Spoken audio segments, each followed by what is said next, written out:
You ever look at your life and think, damn, I've got it pretty good? Yeah, that was me about 6 months ago. My name's Grant, and up until recently, I thought I was living the dream, good job, house with a wraparound porch, a golden retriever named Max, and a wife who smiled at me like I was the center of her universe. Her name was Elise. We met in college. She was studying art history and drinking coffee like it was a competitive sport. I was a business major with a love for her laugh and a total inability to say no to her eyes. Fast forward 8 years and we were married, had a solid circle of friends, and even co-hosted trivia night every Thursday at our local bar. Now, my best friend? That was Owen. He was the type of guy who always had your back in a bar fight, even if you were the one who started it. We met in middle school after I accidentally elbowed him in dodgeball. He bled. I apologized. And just like that, we became brothers without shared DNA. My wife adored him. Hell, everyone did. Owen was funny, reliable, charismatic in a way that made even grandmothers want to bake him cookies. And for a while, I thought I was lucky to have the both of them in my life. Our little trio was practically inseparable. Game nights, beach weekends, even holidays sometimes. People used to joke that if Elise ever got tired of me, she'd just swap me out for Owen. We'd all laugh awkwardly. Maybe, but laugh we did. But here's the thing about perfect lives, they never really are. There's always something brewing behind the scenes, something whispering beneath the surface. At first, it was just little things. Elise started locking her phone. She used to leave it everywhere: kitchen counter, bathroom sink, you name it. But now, it was glued to her like a second skin. Then Owen started canceling plans. Said work was crazy. Said he was tired. Said he needed a mental break. And yeah, I bought it. Why wouldn't I? He was my best friend, not a suspect. But the weirdest moment, the one that stuck in my brain like a thorn, was the night we were all at trivia. Elise and Owen were on the same team. I was across the table with a couple of coworkers. Someone cracked a joke about partners in crime, and Elise laughed too hard. Owen glanced at her, and for a second, I swear they shared a look I wasn't supposed to see. Not flirty, not obvious, just familiar. The kind of look people don't give unless they've been somewhere together they shouldn't have been. I told myself I was imagining things, that I was being paranoid. But even then, the perfect picture I had in my head started to crumble. I didn't confront anyone. I didn't yell. I didn't accuse. Instead, I started paying attention. After that trivia night, I became a quiet observer of my own life. You ever do that? Step outside yourself and watch everything unfold like you're in a movie? That was me sitting in the front row with popcorn, trying to figure out if the plot twist was real or just in my head. Elise didn't change much, not in the obvious ways. She still kissed me goodbye in the morning. Still sent the occasional thinking of you text during the day. But the warmth? The spark? It felt automated. Like she was performing the role of loving wife without really feeling the part. And Owen? He stayed away. Radio silent for nearly 2 weeks. That was a first. We used to talk daily: sports, stock picks, fantasy league trash talk. Now, just the occasional busy man, let's catch up soon text.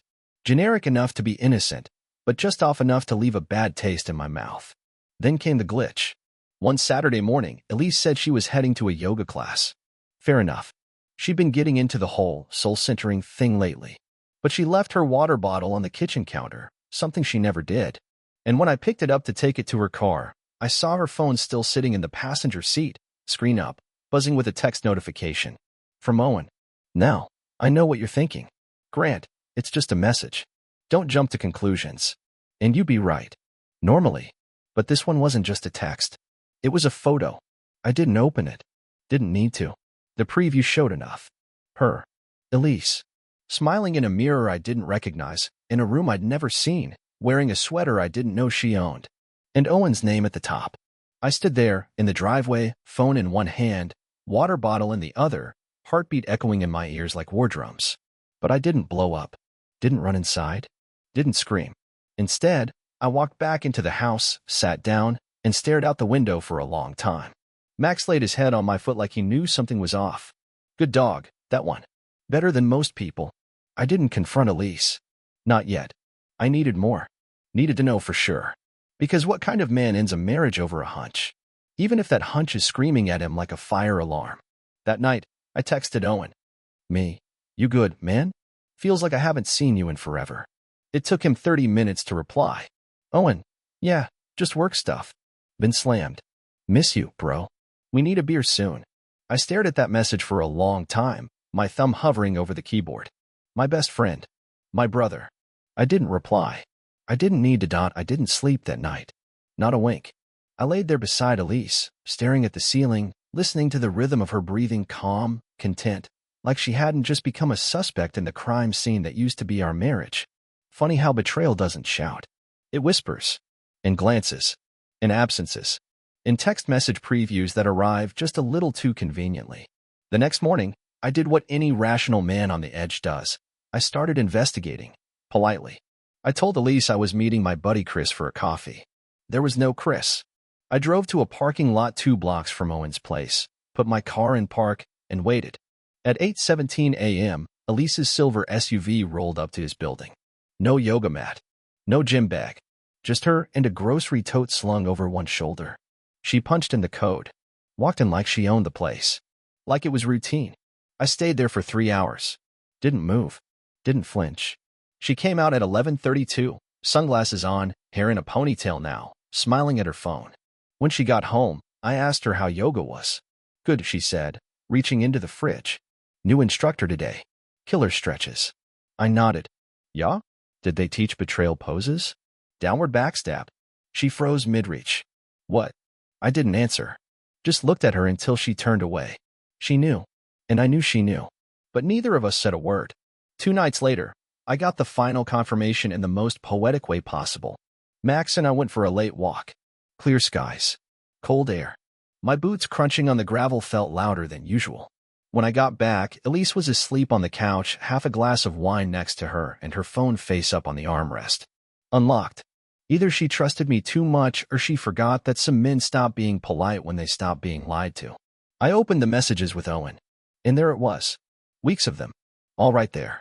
Jokes about me. Inside references they didn't have when I was around. Photos. Her in his hoodie. Him in our guest room. Plans. Memories. Regrets that sounded more like victories. And one message from Elise that read, "He has no idea. I feel terrible, but not enough to stop. I think we passed the point of no return a long time ago." You'd think I'd be angry. I wasn't. I was calm.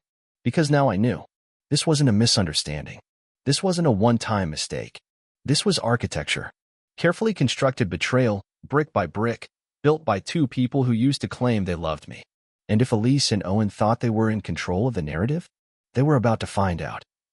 They were characters in my story now. They say revenge is a dish best served cold, but I wasn't interested in temperature, I was interested in precision.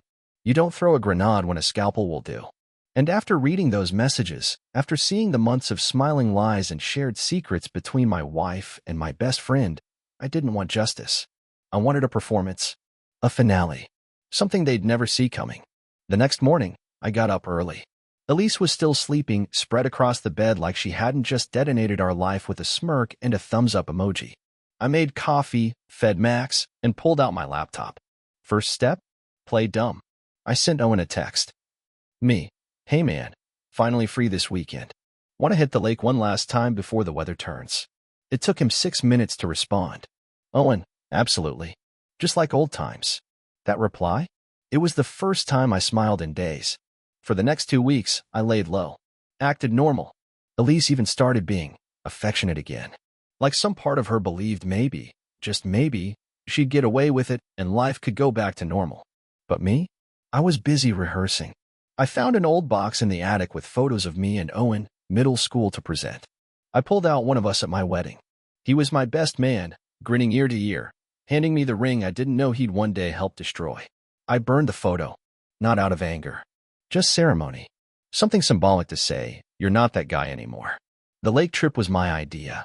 A cabin Owen and I had visited for years, out in the pines where cell service was a rumor and the only things that made noise were birds, wind, and conscience. We both brought our dogs.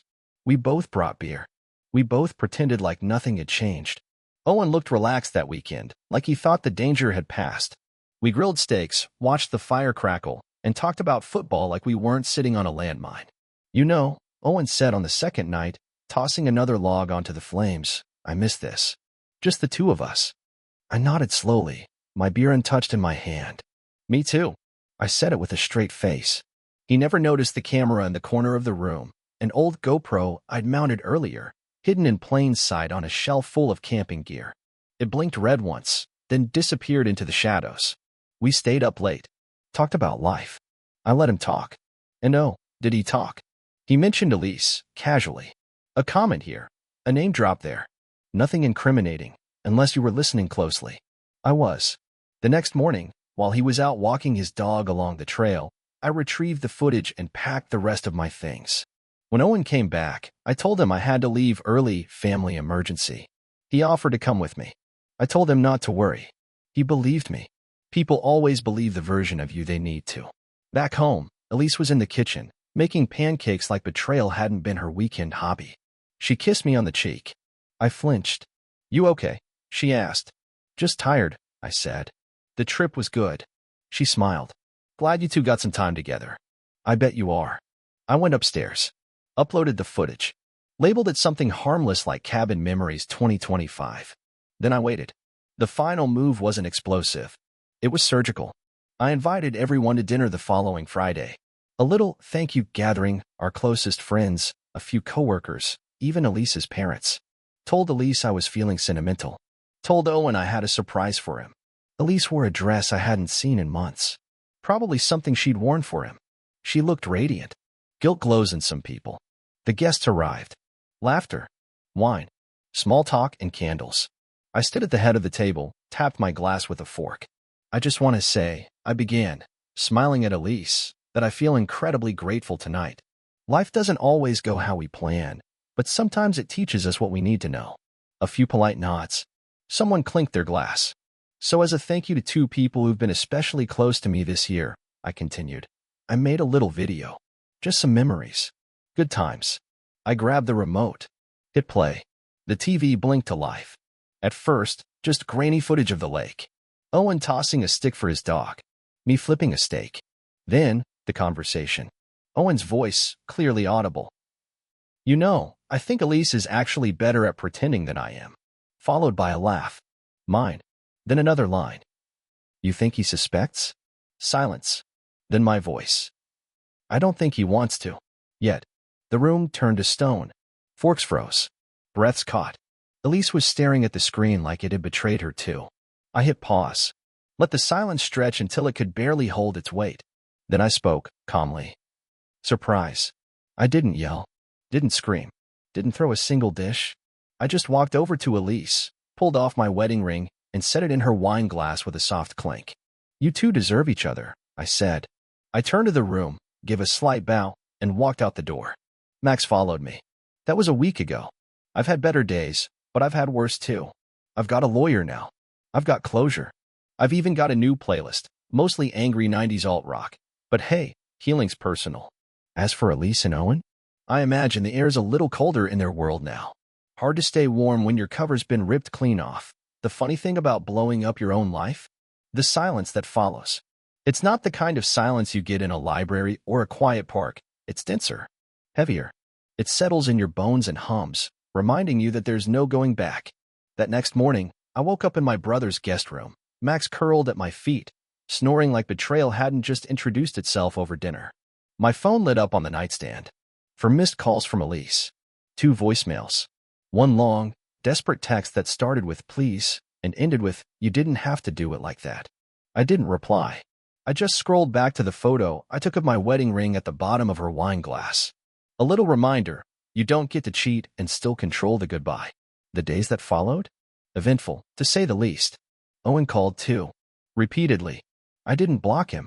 I wanted to see how long it would take him to admit it. Turned out, not long. Owen, voicemail number 3. Grant, listen. I know how it looks. I didn't mean for any of it to happen, man. It just, Elise and I. Things got complicated. But you and I, we're brothers. Call me, please. Brothers? Sure. Cain and Abel were technically brothers, too. That Monday, I met with the divorce lawyer. Her name was Dana. Sharp, efficient, and the kind of person who smiles only when something truly unfortunate happens to someone who deserves it. After I laid everything out, names, dates, GoPro footage, she looked at me over the rim of her glasses and said, they're not going to see this coming.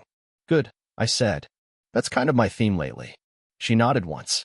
We'll hit her with discovery requests. Get access to all the financials. If they've been spending time together like you say, we might find shared purchases. Hotel stays. Gifts. And if Owen has anything to lose professionally, he'll fold quick. I left her office with a folder and a plan. The group chat that used to buzz daily, me, Owen, Elise, and a few others, was now a digital graveyard. One of the guys, Jamal, texted me privately. Jamal. Man, I'm sorry. I didn't know. I swear. I believed him.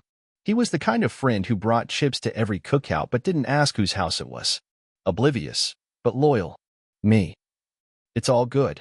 Just letting the trash take itself out. He sent back a single emoji, the trash can. Felt poetic. On Wednesday, Elise showed up at my brother's house. I saw her through the window, same coat I bought her last Christmas, hair tied up in that fake casual way she wore when she wanted sympathy. Max growled. Good instincts. I opened the door but didn't step aside. Elise. She looked tired. Pale. A little like someone who hadn't slept in days. I just want to talk. No. Grant, please. I know I hurt you. I know what I did was wrong. But can we just talk like adults? Without lawyers, without cameras, without... You had months to talk, I said. But you picked secrets. So now you get consequences. Her eyes shimmered. It wasn't just physical. I didn't plan it, but it happened, and I didn't know how to stop it. You didn't want to stop it, I corrected. You wanted both. You wanted me steady while he got the fireworks. But life doesn't work like that, Elise. She opened her mouth, but I stepped back and closed the door before she could speak. Max sat down beside me, tail thumping. Good boy, I muttered. By the weekend, Elise's carefully curated world began to fracture. Turns out, Owen's boss was less than thrilled to learn his senior advisor was romantically involved with a client's wife. Office gossip traveled fast. His name didn't come up on the company's holiday recognition list that year. Sources said HR was reviewing the situation. I didn't make any calls. I didn't need to. See, karma's not always loud. Sometimes she walks in with a clipboard and a smile that doesn't reach her eyes. As for Elise, her social circle started to shrink. Mutual friends needed space. Her Instagram, once full of brunches and couple selfies, went dark. No new posts. Comments like, girl, what happened? And this you, started appearing under old photos. She called again. I still didn't answer. The final nail came a week later when Dana called. We've traced financial activity, she said. Hotel receipts. One in your name, booked with your card, oddly enough, but used by Owen and Elise. I laughed. She used my card? Twice. That's bold. We're preparing the breach of trust filing. It's going to be rough on her. Perfect, I said. Let her explain that one to her parents. The thing no one tells you about being betrayed is that eventually, the pain stops being pain. It calcifies. Becomes clarity. I didn't miss Elise. Not really. I missed the idea of her. The version I built in my head. The partner, the teammate, the future mom to the kids we never got around to having. But that woman? She didn't exist. And Owen? He was a ghost before the betrayal. I just hadn't realized it yet. One night, sitting alone with Max and a decent glass of scotch, I pulled out my phone. I didn't call anyone. I just opened a blank note and typed. You don't break a man like me. You sharpen him. I hit save, closed my phone, patted Max on the head. Outside, the world kept turning. You don't just walk away from the wreckage of your life and instantly start over. That's the myth movies sell you. Cue the upbeat montage, new apartment, gym sessions, maybe a golden retriever if you didn't already have one. But real life? Real life hands you the broom and makes you sweep around the broken pieces barefoot. That Monday morning, I moved out of my brother's place. He never said it, but I could see the relief in his eyes. Hosting a betrayed man with a vengeance plan and a dog that sheds like a cotton factory? Not exactly a dream Airbnb guest. I found a small place downtown, a one-bedroom loft above a bookstore. No HOA fees, no white picket fences. Just me, Max, and a creaky floor that groaned like it had seen some things. Perfect. The landlord, an older woman named June, eyed me up and down as I signed the lease. You look like someone just ran over your future, she said flatly. Pretty close, I replied. She nodded, handed me the keys, and walked away without another word. I liked her immediately. Moving in was oddly therapeutic. No truckloads. No joint decisions. Just what mattered. My clothes, a chair I refused to leave behind, Max's toys, and a duffel bag full of documents with Elise's name on too many of them. That first night, I ate cold Chinese takeout on the floor with Max, watching him on my egg roll like it contained state secrets. I looked around the bare walls and realized, for the first time in months, there was no tension in my chest. Just quiet. Honest quiet. Meanwhile, Elise had become a master of the "I'm learning and growing" performance. Friends told me she posted a photo of a sunset with the caption, "Sometimes you have to lose everything to find yourself." Touching. Inspirational. Almost convincing. Except I had the receipts. Literally. Dana called 2 days later. She's trying to settle. Already. She wants to avoid discovery.